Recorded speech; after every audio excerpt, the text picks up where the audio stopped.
प्यारे बच्चों नमस्कार। मैं आपके साथ एक और वीडियो लेकर आया हूं एलसीएम और एचसीएफ की। इसमें हम प्रश्न ही डिस्कस कर रहे हैं और प्रश्न आप देख रहे होंगे जवाहर नवोदय विद्यालय में विगत वर्षों में आए हुए प्रश्न हैं और प्रश्न बहुत अच्छे हैं, वैरायटी वाले भी हैं। तो इसको देखें अगर आप। पहला प्रश्न, यदि दो सहाभाज्य संख्याओं का गुणनफल 117 है तो उनका लघुत्तम समापवर्त्य कितना होगा। पहला प्रश्न ये है। तीन प्रश्नों को पढ़ लेते हैं फिर इनका हल देखेंगे।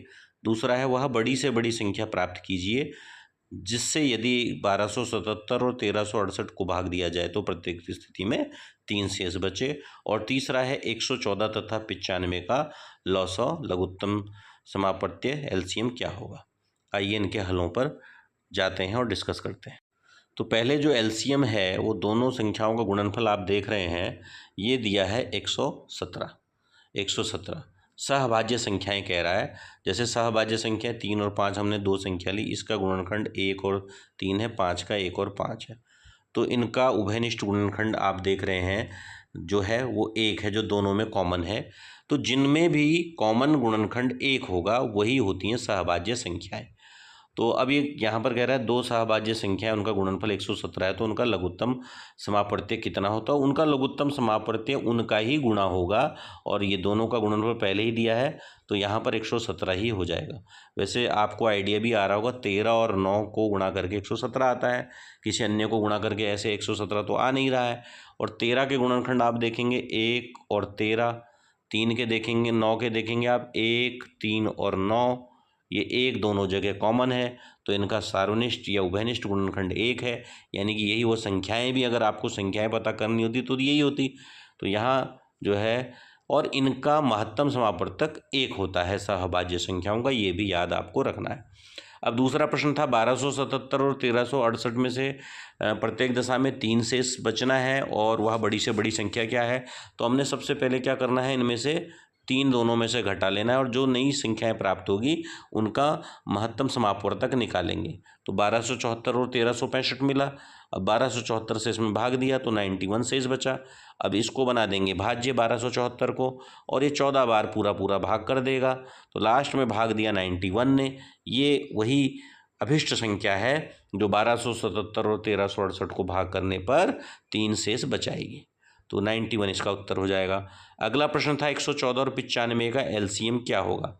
तो जैसे आपको बता रखा है गुणनखंड अभाज्य गुणनखंड विधि से निकालना, इसी से आप करेंगे। तो 2 से सबसे पहले ये सम संख्या भाग चला जाएगा, आएगा 57, यहाँ 95। दोनों 19 के पहाड़े में आते हैं, ये भी आपको पता होना चाहिए।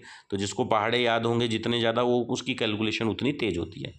अब 57 में अगर आप अंकों को जोड़ेंगे तो आता है 12, यानी कि ये 3 से विभाजित संख्या है। अंकों का योग अगर आ रहा है 3 के पहाड़े में तो 3 का भाग उसमें जाता है, ये नियम भी है। 5 जैसे आप देख रहे हैं इकाई में 5 है तो इसमें 5 का भाग अवश्य जाएगा।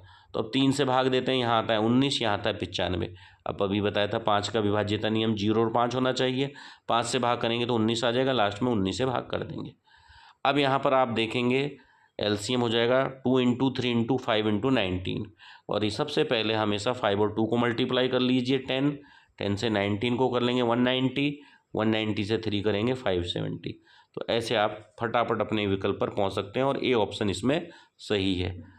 तो ये आपके तीनों प्रश्न जो अभी हमने पढ़े थे उनके उत्तर ये रहे। अब आगे पढ़ते हैं अन्य प्रश्नों को। यहाँ ऊपर 2 प्रश्न पढ़ लेंगे। वह बड़ी से बड़ी संख्या जिससे यदि 280 और 1245 को भाग किया जाए तो शेषफल क्रमशः 4 और 3 बचे। तो बड़ी से बड़ी कह रहा है, निकाला, इसमें भी महत्तम समापवर्तक जाएगा लेकिन इन दोनों संख्याओं में क्रमशः 4 और 3 घटा के उनका निकालेंगे। तो ऐसा करेंगे हम, अभी खाली मैंने आपको बताया है, बाद में हम करते हुए और डिस्कस करेंगे। अगला प्रश्न है 3 घंटियाँ हैं, 3 घंटियाँ क्रमशः 12, 15 और 18 मिनट के अंतराल पर बजती हैं जो कि प्रातः 9 बजे एक साथ बजी थी, अब पुनः कब एक साथ बजेंगी। तो आइए इन दोनों प्रश्नों के हल को देखते हैं। तो जैसा आपको बताया था कि क्रमशः 4 और 3 घटा लेंगे तो यहाँ 276 और 1242 हमें प्राप्त हो रहे हैं। यहाँ 276, यहाँ 1242। अब 276 से इस 1242 को यहाँ भाग करेंगे तो आप देख रहे होंगे 4 बार भाग जा रहा है और 138 यहाँ पर आपका शेष बचा। अब इस 276 को यहाँ ले आएंगे और इसका दुगना ही है, 2 बार करके यहाँ पर 0 आ जाएगा। तो 138 ने भाग दिया, तो 138 वो अभिष्ट संख्या है जो 280 और 1245 को भाग करेगी, तो 4 और 3 शेष बचेगा। ये ए विकल्प दिया था। अगला प्रश्न देखते हैं। प्रातः 9 बजे जो है आप देख रहे होंगे कि 9 बजे यहाँ थोड़ा सा 9 बजे देख रहे होंगे आप, घंटियाँ बजी हैं तीनों में 12, 15 और 18 मिनट। तो इसका एलसीएम लीस्ट कॉमन मल्टीपल प्राप्त करेंगे। तो 12 और 18 सम संख्या है, 2 से भाग चला जाएगा। अब यहाँ 6 आया, फिर 2 से भाग जाएगा। अब ऐसी कोई संख्या सम नहीं है, तो 3 से, और फिर 3 कम 3, 3 तिया 9, तो 3 से फिर ये 3 में, 5 से इसमें। अब इन सब का गुणा करते हैं,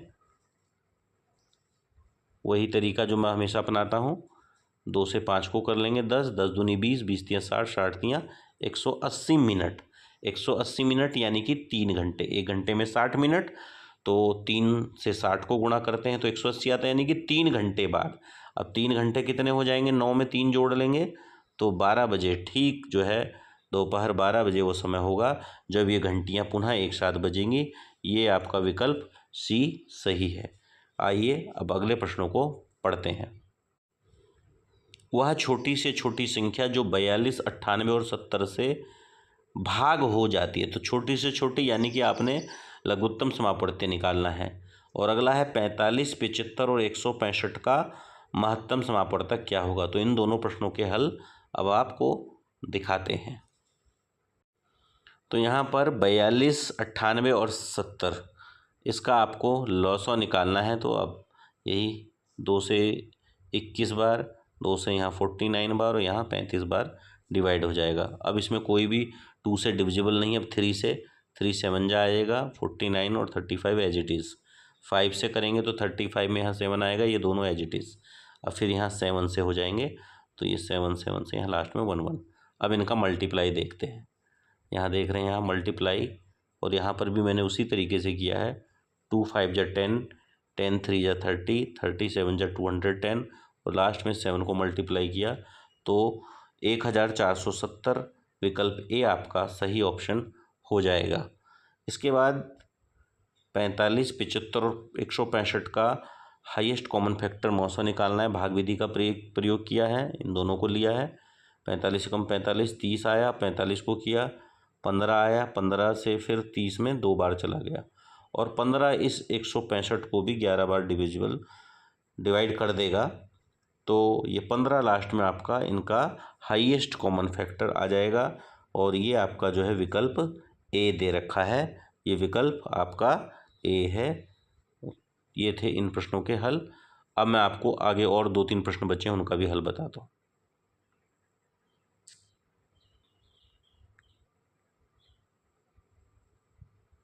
ये है, श्रीमती भाटिया अपनी कक्षा के विद्यार्थियों में बराबर 75 पेंसिलें और 60 रबड़ बांटती है।